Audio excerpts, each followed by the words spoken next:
जय गुरु जी, शुक्राना गुरु जी, सर्वशक्तिमान, सर्वज्ञाता, परमपिता, हमारे प्यारे गुरु जी के चरण कमलों में मेरा कोटि कोटि प्रणाम। संगत जी, आज मैं आप सबको बहुत ही प्यारा, बहुत ही ब्लेसफुल सत्संग सुनाने वाला हूँ और यकीन मानिए यह सत्संग सुन के आप बहुत ज़्यादा शांति महसूस करेंगे और इस सत्संग के माध्यम से आपको गुरुजी बहुत सारी ब्लेसिंग्स देने वाले हैं, बहुत सारा आशीर्वाद देने वाले हैं। और जो भी सत्संग हम तक आते हैं उसका सीधा कनेक्शन हमसे होता है, तो सत्संग को अंत तक ज़रूर सुनिएगा, क्योंकि कहते हैं जो भी सत्संग सुनता है या सुनाता है दोनों को गुरुजी की ब्लेसिंग्स मिलती है। संगत जी, सत्संग को स्टार्ट करने से पहले मैं गुरुजी का मंत्र जाप करूँगा। ओम नमः शिवाय, शिवजी सदा सहाय। ओम नमः शिवाय, गुरुजी सदा सहाय। संगत जी, भक्त जी कहते हैं, आरंभ में मैं ही बड़ी विनम्रता और हार्दिक श्रद्धा के साथ सर्वशक्तिमान गुरु जी से दिव्य आज्ञा लेता हूँ अपने अनुभव साधारण शब्दों में व्यक्त करने के लिए। मैं जानता हूँ कि ना ही मैं इतना सक्षम हूँ और ना ही इतना काबिल कि सर्वशक्तिमान गुरु जी की विशाल दिव्यता और आध्यात्मिकता का वर्णन कर सकूँ। तदपि ऐसा कर पाने के लिए मैं सर्वव्यापी गुरु जी से प्रार्थना करता हूँ। हम 18 दिसंबर 2008 को राकेश अंकल और उनके परिवार के साथ पहली बार बड़े मंदिर गए। मेरी पत्नी नीरा और बेटी मालविका भी साथ थी। यह बताना कि उस दिन हम कैसे गुरुजी के दर पर पहुँचे अनुपयुक्त नहीं होगा। राकेश अंकल की बेटी वृभा मेरी बेटी की सहेली और साल 2007 तक एमिटी स्कूल में उसकी सहपाठी थी। वो मालविका को गुरुजी के बारे में बताती रहती और उसे एम्पायर एस्टेट चलने के लिए भी कहती, पर हमारी इसमें कोई रुचि नहीं थी और हमने इसके लिए मालविका को प्रोत्साहित नहीं किया। हम नहीं चाहते थे कि ऐसी बातों से वो प्रभावित हो, लेकिन मालविका की सोच कुछ और थी और अंत में अक्टूबर 2008 में वह अपनी सहेली के परिवार के साथ बड़े मंदिर गई। नवंबर 2008 में वो गुड़गांव के वार्षिक समारोह में भी गई।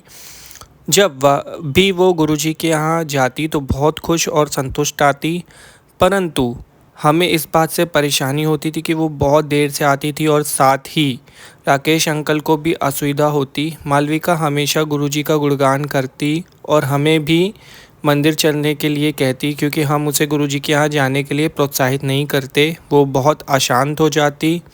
जब भी वह हमें मनाने के में नाकाम होती, मैं उसका जोश काम होते हुए देखता। फिर भी मालविका बड़े मंदिर जाती रही और अपनी खुशी हमारे साथ बांटने के लिए उत्सुक रहती। एक बार करीब आधी रात को बड़े मंदिर से लौटने के बाद वो अत्यधिक खुश आई। मैंने उसके चेहरे पर एक चमक देखी।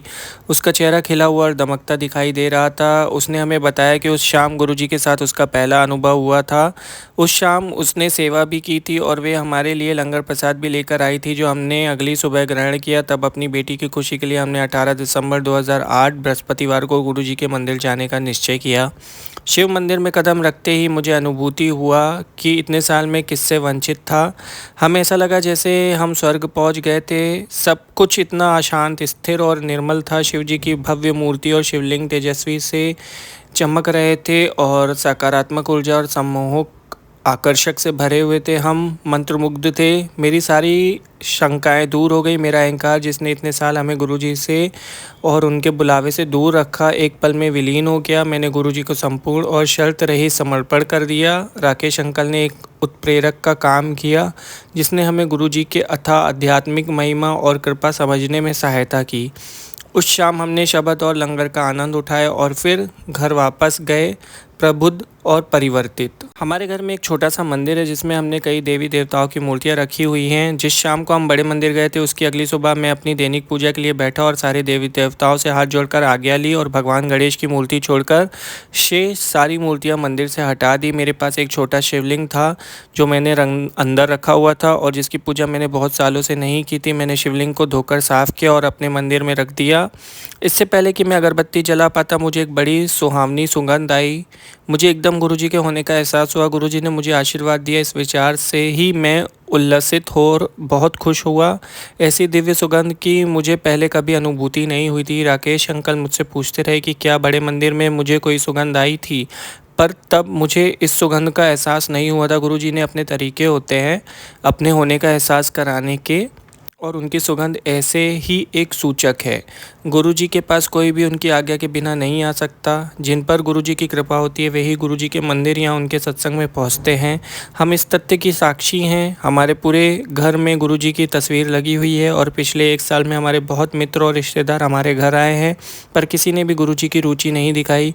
किंतु इंदौर स्थित मेरा एक चचेरा भाई कुछ अलग था। जब वो पहली बार हमारे यहाँ रहने आया तो उसने गुरुजी के बारे में जानने में रुचि दिखाई। सत्संग सुनने के बाद वह बड़े मंदिर जाना चाहता था। मुझे उसकी इच्छा में सच्चाई और ईमानदारी दिखाई दी। हमें शुक्रवार को बरेली हमारे गृह नगर जाना था और हमने सोचा कि अगर हम रविवार को समय से वापस पहुंच गए तो हम मंदिर जा पाएंगे। वो रविवार को इंदौर जा रहा था और उसकी ट्रेन का समय रात को 10:10 का था। बरेली जाकर हम अपने कामों में इतना व्यस्त हो गए कि हम भूल ही गए कि रविवार शाम को हमें मंदिर जाना था। काम खत्म करने के बाद बरेली से दिल्ली के लिए गाड़ी से चल पड़े। 4 घंटों में हम नोएडा पहुँचे। जबकि साधारणतः इसमें 6 घंटे लगते। रास्ते में हमें कोई ट्रैफिक जैम या बंद रेल मार्ग अवरोध नहीं मिले। सड़कों की खराबी हालत के बावजूद हमें थकान भी नहीं हुई थी। पिछले 40 सालों में मेरी बरेली से दिल्ली आना जाना रहा था, पर कभी भी मेरी यात्रा इतनी आरामदायक नहीं रही थी। नोएडा पहुंचकर हमने एक चचेरे भाई को उसके घर पर छोड़ा। इंदौर से मेरे भैया ने मुझसे अनुरोध किया कि मैं उसे गुरुजी के बड़े मंदिर ले जाऊं। मैं हैरान होने के साथ खुश भी था, क्योंकि मुझे लगा था कि 2 दिन पहले हुआ सत्संग भैया भूल चुके होंगे। उस समय शाम के 7 बजे थे और भैया की गाड़ी निजामुद्दीन रेलवे स्टेशन रात 10:10 की थी। ज़्यादा समय न होने के कारण से मेरे भाई ने इसका विरोध किया और भैया को कहा कि वह फिर कभी गुरुजी के पास जाए, पर भैया अड़े रहे और उनकी गाड़ी भले ही छूट जाए उसके लिए तैयार थे। हम उसी समय बड़े मंदिर के लिए निकले और 8 बजे तक वहां पहुंच गए। हमें तीनों ने चाय प्रसाद लिया, शब्द सुने और 9 बजे वहां से चल पड़े। भैया तो किसी और ही दुनिया में थे। 9:50 पर हमने उनको इंदौर के लिए निजामुद्दीन रेलवे स्टेशन पर छोड़ा। बरेली से दिल्ली तक फिर मंदिर जाना, वहां से निजामुद्दीन और अंत में रात के 11 बजे गुड़गांव पहुंचना शरीर को बहुत थका देने वाला होना चाहिए था, पर मैं पूरी तरह फुर्ती से भरा हुआ महसूस कर रहा था गुरुजी की कृपा से।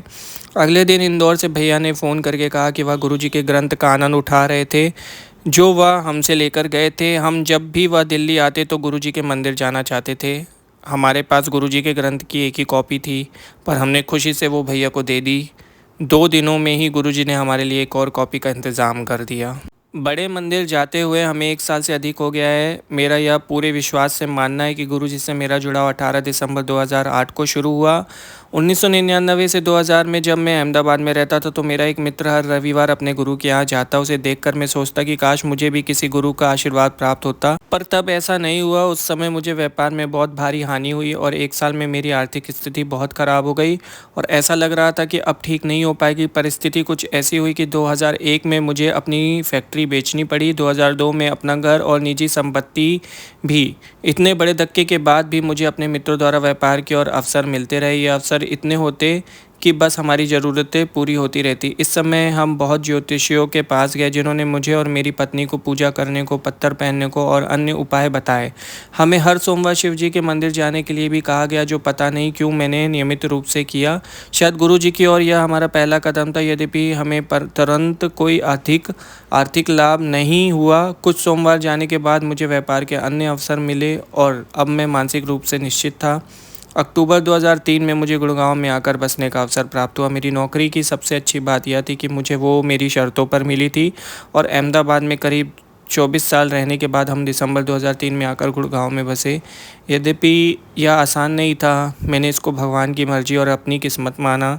मेरे बच्चों के वार्षिक इम्तहान होने के उपरांत मार्च 2004 में मेरा परिवार भी गुड़गांव आकर बस गया। साल 2005 के करीब मालविका की सहेली वृभा ने उसे गुरुजी के बारे में बताना शुरू किया, पर हमें 3 साल लग गए गुरुजी के पास 2008 में पहुंचने में।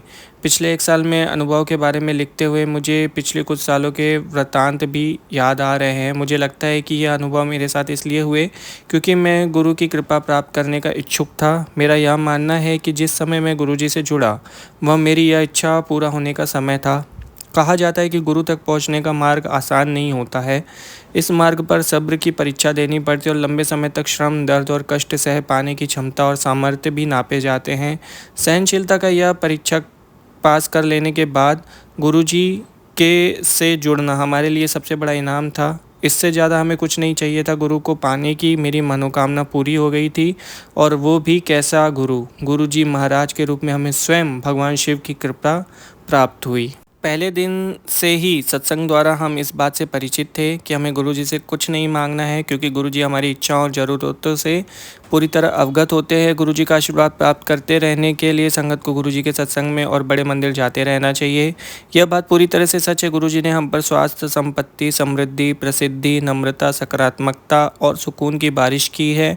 जो कुछ भी कोई सोच सकता है गुरुजी ने वह सब और उससे कहीं अधिक दिया है। उनकी कृपा हर पल हम पर बरसती रहती है, पर कभी कभी हमें इस बात की अनुभूति नहीं हो पाती है। गुरुजी ने हमारे स्वास्थ्य को लेकर भी हमारा मार्गदर्शन किया है और स्वास्थ्य संबंधी बड़े बड़े कष्टों से हमें बचाया है। यहाँ तक कि सही चिकित्सकों की और भी हमारा मार्गदर्शन किया है। इसका एक उदाहरण मेरा हार्निया का ऑपरेशन है। ऑपरेशन थिएटर में मुझे बहुत घबराहट और व्यग्रता की अनुभूति हो रही थी, जो एक क्षण में गायब हो गई जैसे ही मुझे गुरुजी के उपस्थित होने का आभास हुआ। अप्रैल 2009 में मुझे स्लिप डिस्क हुआ, जिसकी पुष्टिकरण MRI से हुआ। वह अपने आप ही ठीक हो गया और मुझे पता भी नहीं चला। गुड़गांव में हमारे घर से कुछ मिनटों की दूरी पर एक एक्यूप्रेशर विशेषज्ञ की और मुझे गुरुजी ने निर्देश किया कि और पिछले 20 सालों से जो मुझे कमर में दर्द, स्थायी रूप से पेट में दर्द, साइनोसाइटिस और सर्वाइकल था, इन सब उपचार अपने आप बिना दवाइयों के हो गया। गुड़गांव में हमारे गेस्ट हाउस के लिए दिसंबर 2008 में हमने एक अकाउंटेंट रखा। जनवरी में एक व्यक्ति जाते समय गलती से अपना कॉर्पोरेट क्रेडिट कार्ड वहीं छोड़ गया। उस अकाउंटेंट ने यह हमें नहीं बताया और एक बड़ी रकम निकालकर उस कार्ड का गलत उपयोग किया। अगली सुबह चेन्नई से हमें उस व्यक्ति का फ़ोन आया। यद्यपि यह मानना कि हमारा एक कर्मचारी ऐसा कुछ कर सकता था मुश्किल था। हम उस दुकान पर गए जहां उस कार्ड का उपयोग हुआ था और वहां की CCTV फुटेज देखी। उस अकाउंटेंट को इस बात का पता चल गया और उसने तुरंत अपना अपराध स्वीकार कर लिया। 1 घंटे के अंदर सारा मामला सुलझ गया। क्रेडिट कार्ड वापस मिल गया और जो सामान खरीदा गया था वह भी उसे वापस ले लिया गया। वह मेहमान बहुत प्रसन्न हुआ और इतनी जल्दी और ईमानदारी से यह सब करने के लिए उसने हमारा धन्यवाद किया। उसने हमारे विरोध कोई कार्रवाई नहीं की जिससे हम ब्लैक लिस्ट भी हो सकते थे और हमारे व्यापार को बहुत नुकसान पहुंचता। जिस आसानी और सहजता से यह सब सुलझ गया बिना किसी बाहर वाले के हस्तक्षेप के, यह बहुत अद्भुत था। गुरुजी के संरक्षण का आशीर्वाद का यह पहला अनुभव था। इसके बाद और अनुभव बहुत जल्द हुए।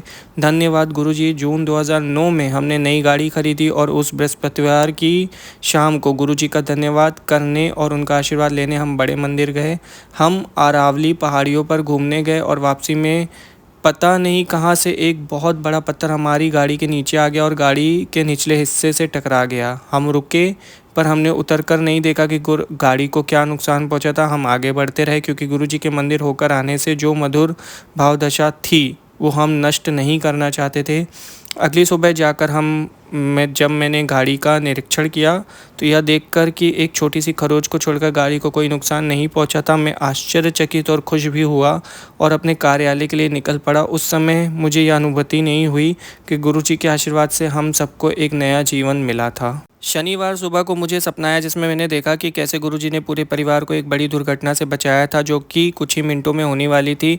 मुझे अच्छी तरह से याद है, मैंने देखा कि हमारी गाड़ी पहाड़ी से 50 फीट नीचे चले गई और मेरा परिवार बुरी तरह से घायल हो गया। सपने में मैं जैसे तैसे वापस सड़क पर पहुंचा और मुझे मदद मिली। हम सबको गुड़गांव के पारस अस्पताल में ले जाया गया। उस दिन हम गुरुजी का विनयपूर्ण धन्यवाद करने दोबारा बड़े मंदिर गए।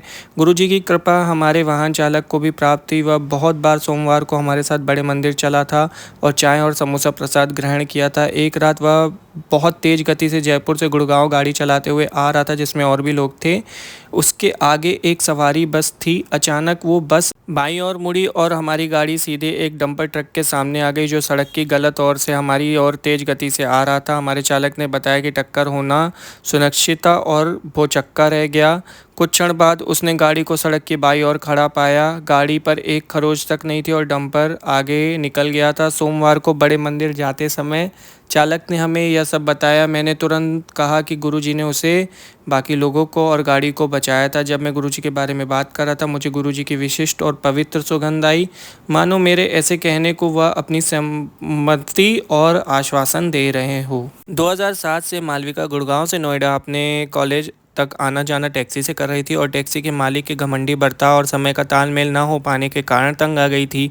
अब उसने इस बात की हट कर लिया कि उसे टैक्सी में वो नहीं जाएगी और कॉलेज के तीसरे साल से उसके आने जाने के लिए कोई और प्रबंध किया जाए। एक हफ्ते में उसका कॉलेज खुलने वाला था। जो पहले वाला टैक्सी का मालिक था, उसने किसी और की बुकिंग ले ली थी और वो भी हमारी मदद करने को तैयार नहीं था। फिर भी हमें पूरा विश्वास था कि गुरुजी इस समस्या का कोई हल निकाल लेंगे, पर हमने अपनी कोशिशें जारी रखी। कॉलेज खुलने का समय आ ही गया था जब मेरी पत्नी नीरा को मालविका की एक सहेली की मां का फ़ोन आया।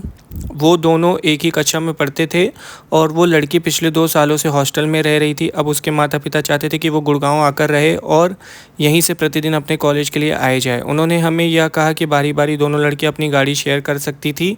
हमने उनकी बात मान ली। यह प्रबंध बहुत अच्छा रहा क्योंकि टैक्सी के कारण अब दोनों लड़कियों का समय नष्ट नहीं हो रहा था। गुरुजी का धन्यवाद कि उनके कारण सब कुछ इतनी सरलता से हो गया और आज भी हो रहा है। मेरे बेटे श्रीवर ने अप्रैल 2009 में सिम्बायोसिस पुणे से अपनी ग्रेजुएशन पूरी की और फिर 2-3 साल नौकरी करके वो MBA करना चाहता था। ग्रेजुएशन के तुरंत बाद वो पहले नौकरी करना चाहता था, पर आर्थिक मंदी के कारण उसे अच्छी नौकरी नहीं मिल रही थी। कुछ महीनों की कोशिशों के बाद उसे एक नौकरी मिल गई। यद्यपि यह नौकरी ना तो उसकी पढ़ाई के लिए अनुकूल थी और ना ही उसे पसंद थी, पर उसने सोचा कि घर पर खाली बैठे रहने से तो अच्छा है, इसलिए हम भी मान गए। क्योंकि यह नौकरी मार्केटिंग से संबंधित थी, उसे अपने वाहन की आवश्यकता थी। 2 पहिया वाहन के बारे में तो हम सोचना भी नहीं चाहते थे। जन परिवहन उपयोग करने में व्यवहारिक कठिनाइयाँ थी और हमारे पास अतिरिक्त गाड़ी नहीं थी। हमने बैंक से ऋण लेकर उसके लिए गाड़ी लेने का निश्चय किया, पर गुरुजी ने हमारे लिए कुछ और ही सोच रखा था। मेरे व्यापार से संबंधित एक व्यक्ति था जिसने मुझसे एक बड़ी रकम ली हुई थी और जो मैं उससे बहुत समय से वापस मांग रहा था। एक दिन हमें बड़ा अचंभा हुआ जब इस रकम का एक हिस्सा उसने हमें भिजवाया। वह इतना था कि बिना किसी ऋण या किसी के एहसान से हम गाड़ी खरीद सकें। मार्केटिंग की वो नौकरी लेने के 1 महीने के अंदर श्रीवर को एक विदेशी बैंक, जिसके हेड क्वार्टर्स अमेरिका में थे, अपनी मनपसंद नौकरी गुड़गांव में ही मिल गई। यह सब किया सर्वशक्तिमान गुरुजी ने। इस सत्संग का एक एक शब्द गुरुजी से प्रेरित है। जब से हम गुरुजी से जुड़े, हमारा गुरुजी मार्गदर्शन कर रहे हैं। गुरुजी की इतनी कृपा रही मेरे ऊपर कि मेरी पूरी कोशिश रहती है कि जहाँ तक हो सके मैं उनके निर्देश का पालन करूँ। पिछले 1 साल में मेरा व्यापार कई गुना बढ़ गया। सब कुछ इतना सहजता से होने लगा है, न केवल मेरे व्यापार में परंतु हमारे निजी जीवन और घर में भी कोई काम या चुनौती अब बड़ी या जटिल नहीं लगती है। मैंने गुरुजी को पूरी तरह से समर्पण कर दिया है और अब मैं नेक और भले काम करता हूँ जिनका परिणाम मैं गुरुजी पर छोड़ देता हूँ। और हाँ, मैं और मेरा पूरा परिवार राकेश अंकल और उनके परिवार का आभारी है जो गुरुजी के पास हमें लेकर जाने के लिए माध्यम बने। बहुत बहुत धन्यवाद गुरुजी, हमें अपनी संगत का अंश बनाने के लिए। जय गुरुजी, शुक्राना गुरुजी। बहुत बहुत शुक्रिया अंकल जी, गुरुजी के साथ अपना अनुभव और आपका सत्संग शेयर करने के लिए। बहुत ही प्यारा सत्संग था। मैं आपका बहुत आभारी हूँ कि आपने यह सत्संग गुरुजी की प्यारी संगत जी के साथ शेयर किया। संगत जी, अगर मुझसे सत्संग सुनाते वक्त कोई गलती हो गई तो इसके लिए मैं आपसे माफ़ी चाहूँगा और गुरुजी से भी मैं माफ़ी चाहूँगा। संगत जी, अगर आप भी अपना सत्संग शेयर करना चाहते हैं, डिस्क्रिप्शन में मेल ID है, वहाँ लिख कर भेजिए, हम उसे ज़रूर शेयर करेंगे। और ऐसे ही गुरुजी के प्यारे प्यारे सत्संग सुनने के लिए चैनल को सब्सक्राइब करके बेल आइकन नोटिफिकेशन को ऑन कर दीजिए ताकि आप तक अपडेट्स आते रहें। जय गुरुजी, शुक्राना गुरुजी। ओम नमः शिवाय। शिवजी सदा सहाय। ओम नमः शिवाय। गुरुजी सदा सहाय। गुरुजी की कृपा आप सब पर बनी रहे। जय गुरुजी।